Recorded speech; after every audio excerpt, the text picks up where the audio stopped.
It's a festival filled with culture, community, and connection, and it's just around the corner. The 4th annual Hispanic Heritage Festival and Expo at the Fairfield Lane Library. Today, we're joined by Abriljoanna Huerta and Joshua Cardona from the Fairfield Lane Library to share the inside scoop on this exciting event and the way it supports our local Hispanic community. So good morning to you both. Thanks for being here. Good morning. I know we said behind the scenes, so, you know, Abriljoanna, you say go by April too? Yeah, I go by April, but I've been pretty much embracing a lot of just Abril, so that's my Spanish name for April. So yeah. I've been pretty much going by that a lot more just because it's also easier for our community because that's my name. Yeah. Well, speaking of community, how did the festival get started?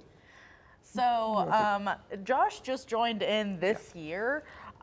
Beforehand, it was me and it was Odalis, our other organizer. She just moved on to a different position this year. She's going to help us finish it off strong and everything and be involved as an outsider.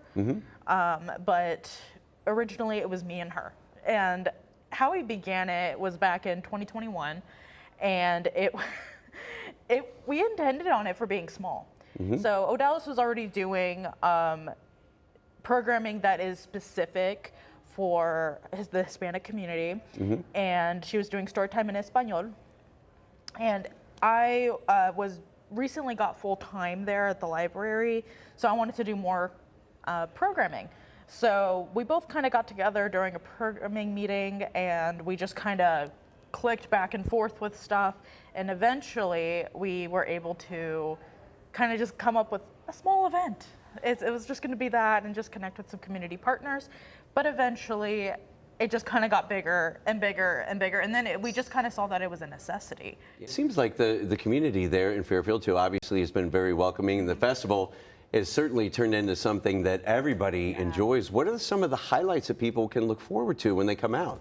So some of the highlights that they can look forward to is definitely the authenticity of it. So it's created originally by Latinas. So we just knew the roots of it. We know what people want. And so when you get there, the food is going to be made by Hispanic people. We have food trucks and food vendors that are local to Fairfield or to the Southwest Ohio area that make food that is authentic. And we're also supporting their local businesses. We also have crafters that are coming in that are Hispanic crafters that sell stuff from their countries or they create it and supporting their business as well. We have presenters, just like singers like Daglio, which is rock en español.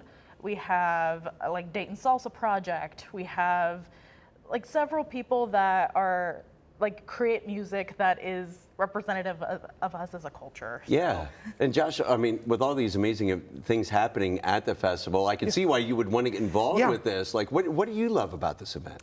What I love about this event is that I'm from Dayton originally. So coming into Fairfield and living here for a year, it's got me a way to immerse myself into the city, and not just the city, but the Latin people as a whole. So I get to see, as April said, all the Latin businesses. I get to see the crafters. I get to see the authenticity of someone who crafts shoes that look like they're straight from Mexico.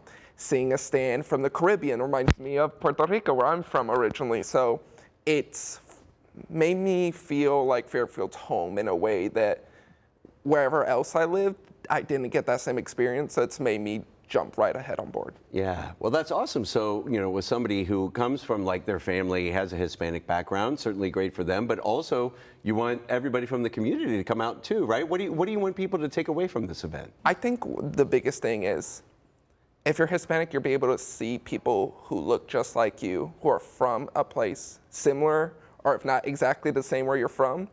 And even if you're not Hispanic, you get to go to a place and get transported to a new place. You can go to a stand and be like, I feel like I'm in Puerto Rico. I can go to Mexico, like go into this other area, and you don't need a passport. You could just go to our event and just feel like you're part of a culture and support it in a way that you may not do on a typical day. That's awesome. Well, we want to make sure that people watching can come out to the festival at the Lane Library. Where can people get more information about the event? And do they need to get tickets? Nope, they don't need tickets at all. So the library, we don't make any money from it other than it's just our regular programming.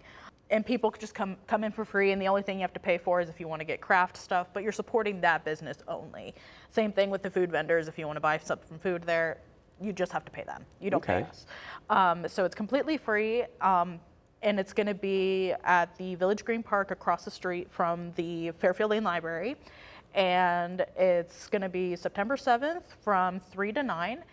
And when people go, they'll be able to learn more too. I know you mentioned all the other resources and programs you have at the library, so they can learn about that. Where can people go for more information about those programs that you offer?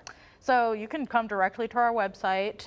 The festival also has an event page on the Lane Library's Facebook page, and there is where we promote a lot of the vendors that we have. So we have over 50 vendors coming in from all Southwest Ohio, a lot of them from Butler County, Cincinnati, even like Westchester. We go from everywhere, and they're all just going to come in and have the resources that can help the community out.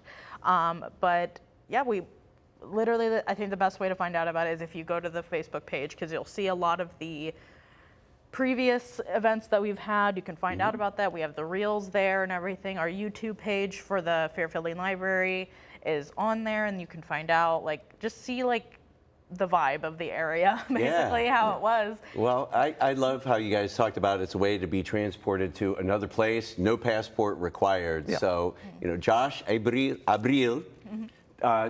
By the way, I have to ask quickly too. So, I mean, like for, you know, my kids are learning to speak Spanish, so this would be a great opportunity for them to come in too, right? Yeah, I feel like, because the way people learn languages I've seen is by actually communicating with people and just, you know, just having a conversation. And I think that'll be a great way for people who are learning Spanish and everything, or want to learn about the culture, because that's also a big part of learning languages, is learning about the culture and just communicating with people and making friends. And then in the end, you'll have somebody who is Hispanic who's going to be a friend of yours now because you met them there and you had a great time together. And that's the purpose of the event, is not just, you know, connecting with the expo portion of it, with the resources, but also just having people have fun, honestly, and just having a great time with their families. That's my favorite part of the whole event, is just seeing everybody just so happy and seeing all these families just feel represented in the community. Well, sounds great. Well, we'll make sure a lot of people come out and check it out. Guys, thanks again for being here with us today. We look forward to the event. Awesome. We look forward to seeing everyone there. Thank you. Thank you. We'll be right back.